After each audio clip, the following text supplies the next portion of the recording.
오늘 우리에게 주시는 하나님의 말씀을 봉독하겠습니다. 지난주와 동일하게 요한복음 4장 23절 24절의 말씀 우리 함께 읽겠습니다.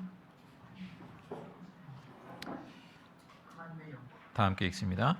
참되게 예배를 드리는 사람들이 영과 진리로 아버지께 예배를 드릴 때가 온다. 지금이 바로 그때이다. 아버지께서는 이렇게 예배를 드리는 사람들을 찾으신다. 하나님은 영이시다. 그러므로 하나님께 예배를 드리는 사람은 영과 진리로 예배를 드려야 한다. 아멘. 자, 오늘은 영과 진리로 드리는 예배라는 제목으로 전하는 세 번째 말씀입니다. 자, 주일 예배 순서를 따라가는 방식으로 말씀을 나누고 있습니다. 오늘은 성경 봉독과 설교에 대하여 나누는 것으로 이제 예배에 관한 그 메시지는 오늘로 마무리를 하도록 하겠습니다. 자, 먼저 성경 봉독이죠. 성경 봉독이라는 말은 성경을 받들어 읽는다라는 말이죠. 보통 봉독위원을 별도로 세우기도 하지만 저희는 좀 더 참여적인 방식으로 성경을 교독하거나 합독하는 방식을 취하고 있습니다. 자, 어떤 방식을 취하든 성경 봉독과 또 이어지는 설교 시간은 성경의 그 하나님의 말씀을 귀 기울여 듣는 시간이죠. 자, 그런데 이 성경 봉독과 설교가 왜 하나님의 말씀인가? 그 근거가 무엇인가? 우리 기억하는 말씀 디모데후서 3장 16절 말씀에 모든 성경은 하나님의 영감으로 기록되었다고 한 것처럼 성경은 사람이 쓴 것이지만 뭐 위에서 어느 날 갑자기 뚝 떨어진 것이 아니죠. 사람이 쓴 것인데 성령의 영감을 받아서 기록되었습니다. 하나님의 영감으로 기록된 말씀을 읽고 선포할 때 그 읽고 듣는 자에게 진리의 성령께서 그 말씀에 담긴 계시의 진리를 깨닫게 하여 주시죠. 때문에 성경 봉독하는 사람은 오늘 우리에게 주시는 하나님의 말씀이라는 멘트를 합니다. 하나님이 우리에게 주시는 말씀으로 받습니다. 자, 오늘 우리에게라고 할 때 우리는 누구입니까? 그 읽고 듣는 자에게 하나님의 말씀을 받는 사람은 뭐 설교를 듣는 회중만이 아니죠. 전하는 사람도 마찬가지로 포함됩니다. 다만 설교자는 먼저 들어야 할 사람입니다. 하나님의 말씀을. 이 점에서 설교자의 막중한 책임이 있습니다. 자, 하나님은 영과 진리로 예배하는 자를 찾으신다고 말씀하신 대로 영과 진리의 예배가 되려면 설교자도 회중도 성령의 말씀, 진리의 말씀에 그 마음을 모으고 집중해야 하겠습니다. 자, 이 점에서 진리를 선포하는 주체는 누구인가요?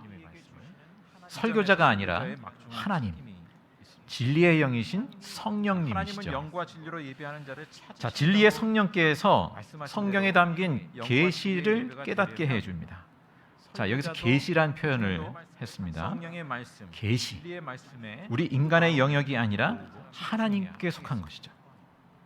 근본적으로 사람에게서 비롯된 것, 사람이 스스로 알 수 있는 것은 계시가 아닙니다. 여기서 말하는 계시가 아닙니다. 계시는 인간의 이성만으로 되지 않고 성령께서 우리에게 드러내 주시는 것이죠. 자, 이처럼 설교에서 첫 번째로 중요한 것은 우리 설교자와 회중의 소통도 참 중요하겠습니다만 그 이전에 우리 설교자와 회중 둘 다 성령의 인도를 구하면서 성령님과 소통하는 것이죠. 성령님께서 우리로 하여금 그 계시를 깨닫게 하여 주시기 때문에. 자, 그러면 성령께서 알게 하시는 그 계시의 내용이 무엇인가요? 그 중심 내용은 예수 그리스도입니다. 예수 그리스도의 계시. 하나님은 자신이 어떠한 분인지 어떤 일을 행하셨는지를 예수 그리스도를 통해서 예수 그리스도로 계시해 주셨어요. 이것은 도무지 사람이 스스로는 생각해낼 수 없는 하나님의 계시입니다. 특히 우리 주일 예배 설교는 예수 그리스도의 계시, 예수 그리스도의 복음을 증언하는 것을 핵심으로 하고 있습니다. 자, 예수 그리스도의 계시에 집중하는 것보다 중요한 일은 없어요. 단연코 없어요. 누가복음 10장 38절 이하의 그 마르다와 마리아의 이야기를 한번 떠올려 보겠습니다. 예수님이 집을 방문하시자 이제 마르다는 열심히 주방에서 음식 준비를 하죠. 예수님을 대접하기 위해서. 그런데 그 동생 마리아는 어떻습니까? 예수님 발 곁에 앉아서 주님의 말씀을 귀 기울여 듣습니다. 마르다가 마리아에게 좀 불만이 생기죠. 이 분주한데 나를 좀 돕지. 저렇게 한가롭게 예수님 발 곁에 앉아서 그 예수님 말씀만 듣고 있단 말이죠. 그런데 그렇게 이제 예수님께 마리아가 자신을 돕도록 요청하지만 예수님의 대답이 무엇인가요? 제가 읽어드리면 마르다야 마르다야 너는 많은 일로 염려하며 들떠있다. 그러나 주님의 일은 많지 않거나 하나뿐이다. 마리아는 좋은 몫을 택하였다. 그러니 아무도 그것을 그에게서 빼앗지 못할 것이다. 아무도 그것을 그에게서 빼앗지 못할 것이다. 자, 영원한 것은 주님의 말씀이죠. 하나님의 그 말씀에 계시된 그 하나님의 통치 세계, 그것만이 영원한 것이죠. 다른 것은 지나갑니다. 자, 마르다의 일도 귀하긴 한데 먼저 예수님이 무엇에 집중하길 원하시는지 살필 필요가 있었어요. 우리가 예배 드릴 때 뭐 이런저런 일로 예배 전후로 많은 일들이 있어서 예배와 또 말씀에 집중할 수 없다면 그 전후로 일을 하지 않도록 하는 것이 좋을 것입니다. 평소에도 하나님의 말씀을 듣는 시간을 확보하는 것이 우선이죠. 예수님의 곁에 앉아 말씀을 귀 기울여 듣는 시간, 그 시간은 하나님의 통치 세계를 보는 시간, 하나님 나라를 하나님의 통치 세계로 풀었습니다.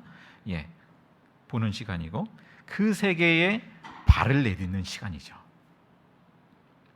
요즘 수요일마다 그 예제 단체톡에 신앙 간증을 한 편씩 올리고 있습니다만 간증을 들어보면 간증자마다 그 하나님의 역사와 그 인도하심을 이제 보게 되는데 다 달라요.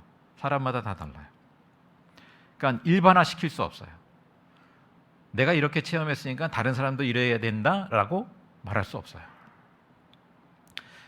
어쨌든 그 체험을 계기로 해서 어떻습니까? 그 하나님의 통치 세계를 비로소 보게 되고 그 세계에 발을 내딛게 되기 시작합니다. 자, 신앙 체험은 다른 게 아니라 이미 성경에서 계시된 그 하나님의 통치 세계를 맛보는 거죠. 그리고 그제야 성경의 세계를 재발견하는 것입니다. 자, 신앙 체험자에게 필요한 것은 이제 또 다른 체험을 추구하는 것이 아니고 기록된 말씀에 귀 기울이는 것이죠. 성경에서 예수 그리스도의 계시, 그 나타난 계시에 다시 귀 기울일 필요가 있습니다. 만약 어떤 신앙 체험을 했을지라도 예수 그리스도의 복음이 토대가 되지 않으면 그 신앙은 길을 잃고 말게 됩니다. 자, 하나님은 기록된 말씀을 통해 이미 우리에게 말씀하셨고 우리를 만나고자 하십니다. 우리가 귀 기울여 듣지 않았을 뿐이죠. 진리의 성령께서는 기록된 말씀을 통해 하나님의 통치 세계를 깨닫게 해주시고 또 간증자들이 그러하듯이 과거의 내 삶이 이 하나님 나라와 얼마나 어떻게 다른지를 보게 하시죠. 깨닫게 해주시죠. 자, 그런데 이 말씀을 전하는 자나 듣는 자나 이 말씀을 들을 때 하나님의 통치 세계를 보는 것은 그냥 이루어지지 않아요.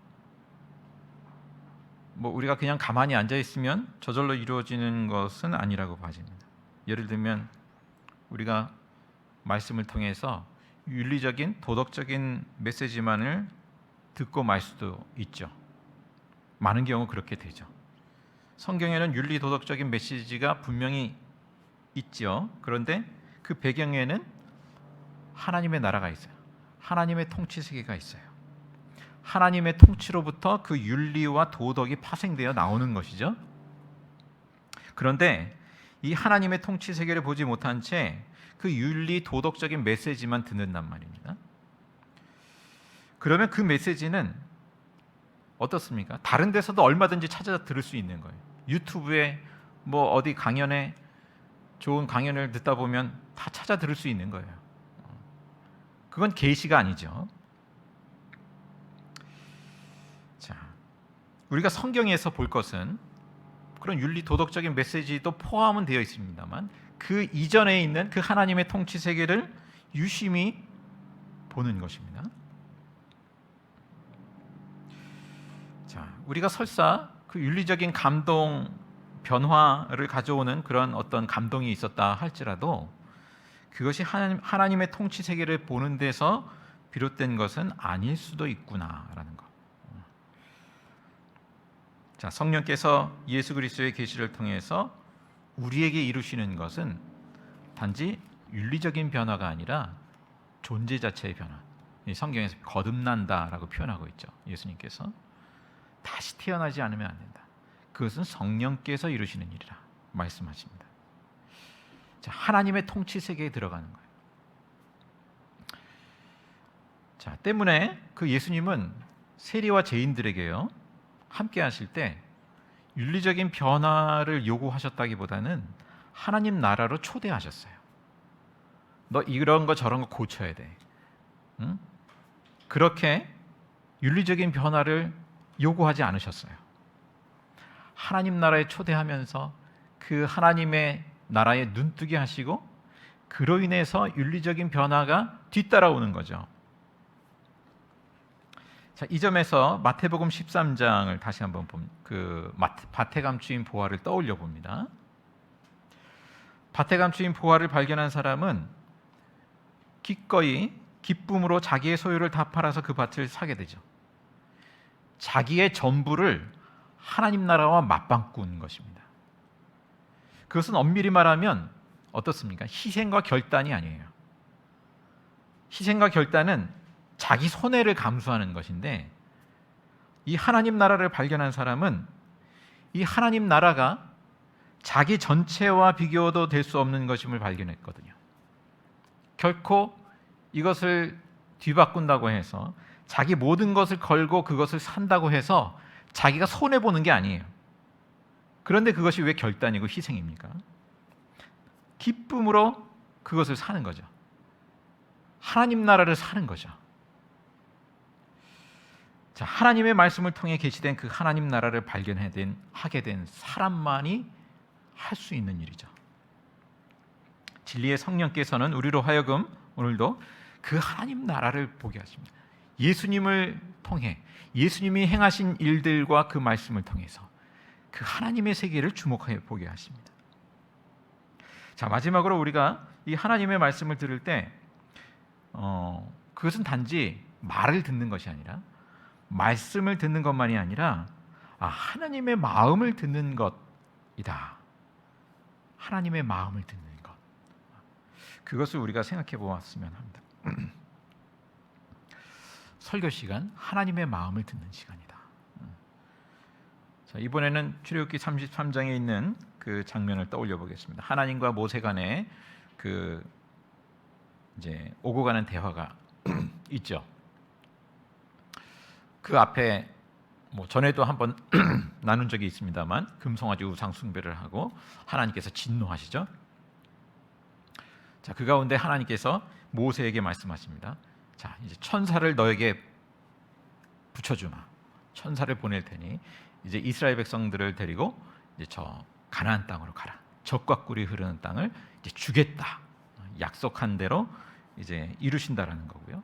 거기 가면 이제 가나안 족속들을 만날 터인데 다 하나님께서 물리쳐 주시겠다. 그렇게 약속하십니다. 그러나 한 가지, 나는 너희와 함께 올라가지 않겠다. 왜 그렇습니까? 너희와 함께 가다가는 그 불순종과 죄악으로 인해서 그 진노하게 되어서 그렇게 너희를 오히려 진멸하게 될지도, 없애버릴지도 모르겠다라는 것이죠. 자, 이 말은 무슨 말입니까? 뭐 쉽게 표현하자면 부모가 자녀에게 말하기를 내가 원하는 거 다 줄게. 그 내게 약속한 그 유산도 다 줄게. 문제될 만한 거 사람 보내서 다 정리해 줄게. 그러나 너와 가까이 함께 살지는 못하겠다. 뭐 이런 얘기죠. 자, 여기서 자녀는 어떻게 해야 될까요? 네, 알겠습니다. 감사합니다. 그러면 되는 건가요? 자, 모세는 지금 하나님의 말씀을 들은 다음에 아멘 하지 않았어요. 하나님의 말씀 그대로 순종하지 않았어요.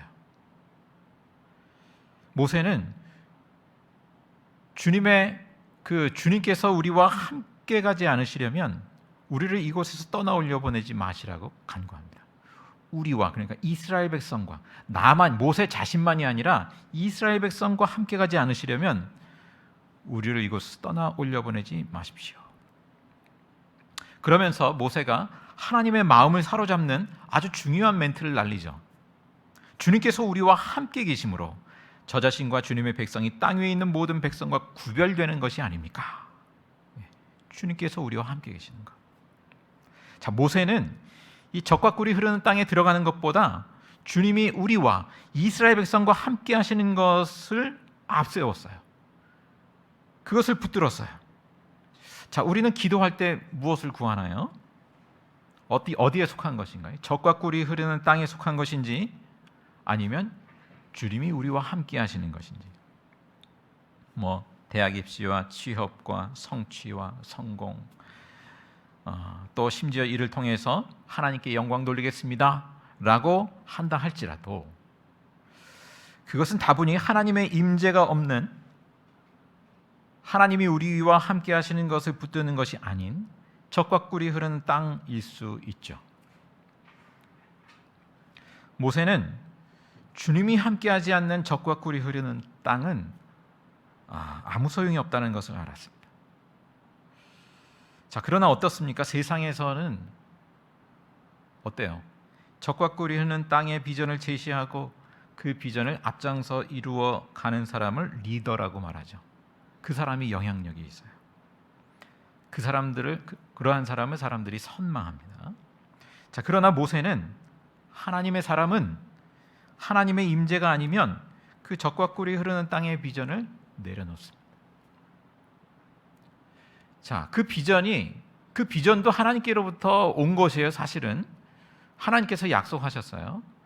그런데 그 약속하신 그 비전보다 하나님이 함께 하시는 것을 먼저 붙든단 말입니다.